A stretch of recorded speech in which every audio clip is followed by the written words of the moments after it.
lucky we are, Martha, that Mr. Gravency was so kind as to give you your Christmas Eve off. I'm sure I'd never have gotten the dinner ready without your help. I'm so glad he did, Mama. With Papa detained all day at Scrooge and Marley, and you with all the little ones to look after all the day long, how you've managed it all these years, I'll never understand. Well, of course, when you were younger, there weren't so many little ones. But I'll allow that it was a wonderful thing when you were old enough to help with the younger ones. And that it's been harder since you've gone out to work. Not that your wages aren't welcome. Very welcome indeed. If only Mr. Scrooge would pay Papa anything like what he's worth. He's Mr. Scrooge's only clerk these 7 years now. And more than one person has told me that he all but runs Scrooge and Marley. Why doesn't Papa stand up and insist on what's rightfully his? That's so easy to say when you're 15 and have the whole world in front of you. Your papa was never a man for making demands.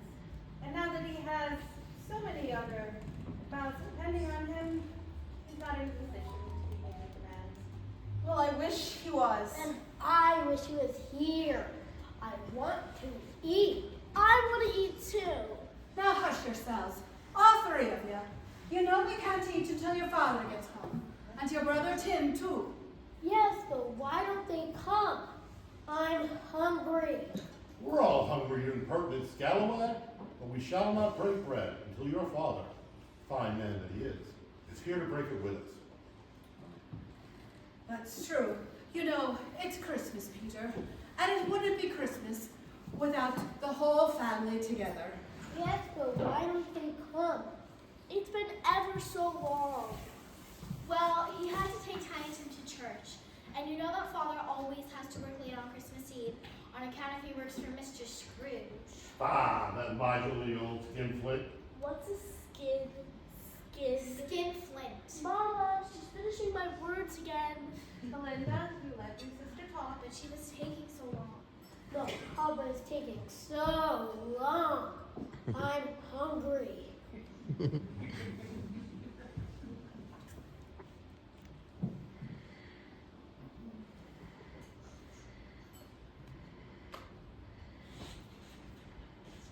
Well, he is a skinflint. Mr. Scrooge is a skinflint. He's the flintiest skinflint I've ever seen.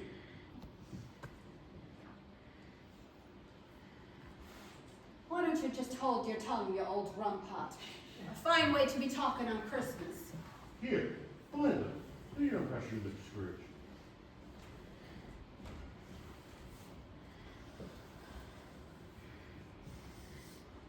Now don't be encouraging the girl. May I, Mama? It really is very funny, Mama. Bah! Don't disturb me. I've got business to attend to. I must count my money, money, money. Go away, little girl. I can't talk to little girls like you. Bah!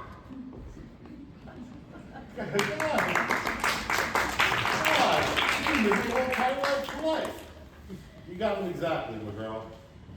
Now, do sit down and let us finish laying the table, boys. We've had ever so long to do it, and if Papa comes home and finds it not done, he'll think we've done nothing all day but tomfoolery. Oh, I don't think your papa would. Hello, anybody home? It's Papa. Oh, good. At last, we can eat. Hooray! Hello, everyone. Uncle Tim and Tina, you're here already. Oh, yes. Hey, I guess we're the last ones, eh, Tim? You're Hello, late. Emily, darling. You're late. You're a little bit late. They're pretty late. Don't say they're late. That's rude. But we are late. We're shockingly late. And there's nothing for it but to skip Christmas and try again next year. No. He's just funny with you sillies. He says that every year. Has for as long as I can remember. Stuff and nonsense. Bob Cratchitt skipped Christmas. You'd sooner skip payday. You've been waiting for Christmas for longer than any of them. And what if I have? Haven't I the best, the brightest, and the bubbliest family in the entire world to share it with? I don't know. I don't know all the families in the entire world. You may trust me on that, my darling. You may trust me. And was the service lovely, Bob? Quite lovely, Emily. You know, Dr. Daly always outdoes himself with his Christmas sermon. I only wish we all could have been there to hear it together. Well, but since Mr. Scrooge will never give you time off, even on Christmas Eve, and since Martha and I have had a Christmas dinner to prepare, it couldn't be helped. And with little Tim feeling so poor this morning, it's just as well, because otherwise he might have missed it entirely. Aye, that's true. And how did little Tim behave? As good as gold and better. You know, he says some of the strangest things you ever heard sitting by himself, and he told me coming home that he hoped that people saw him in the church because he was a cripple, and he thought it might be nice to remember upon Christmas who it was made lame beggars walk and blind men see. Oh, Bob. Oh, my dear, not on Christmas. And if we don't have the finest Christmas dinner in all of London, I'd be very much surprised. But before we dine, let's drink a toast to the founder of the feast, Mr. Scrooge. Damn you if I will. Mama, he said dammy. He said dammy. He said dammy. He said dammy. He said dammy. He's gonna get it. Uncle Tim, the children, Christmas Day. Hold your tongue, you old fool. I wish I had him here. I'd give him a piece of my mind to feast upon and hope he'd have the appetite for it. I've never met such an odious, stingy, hard, unfeeling man as Scrooge. And if anyone asked your opinion, you old coat, I didn't hear of it. Now, Tim, who needs our toast more than such a man? Who suffers by his ill whims? Himself, always. Who needs a Christmas toast more than a man who won't keep Christmas? Now that's sense. Well, I'll drink to his health, for your sake and the day's, but I shan't mean it. Long life to him.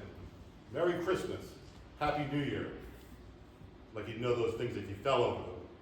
Uncle Tim. Mr. Scrooge. Mr. Scrooge!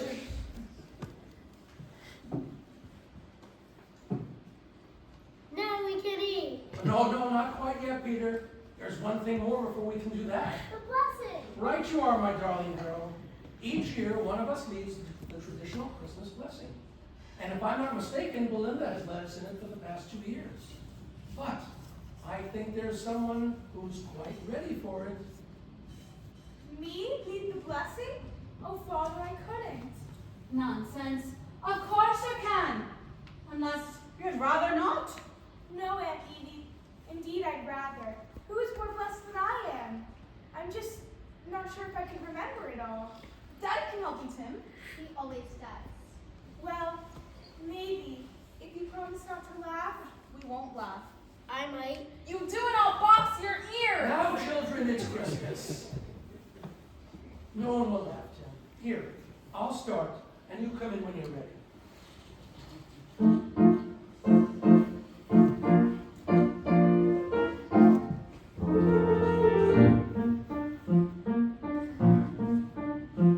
The snow lies deep on both town and hill. The winter wind blows free. But happy still are all those who celebrate with their family.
Christmas.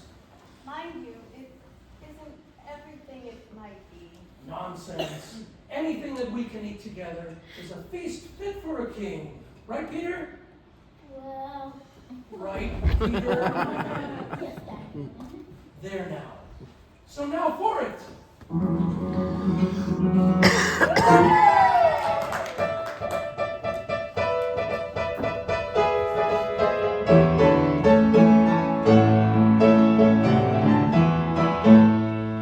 Now to the banquet we press, now for the bread and the water, now for the water and bread, now for the water and bread, now for a big slice of bread, now for a big cup of water, now for another big slice, and now for another big cup. This water's especially nice, the bread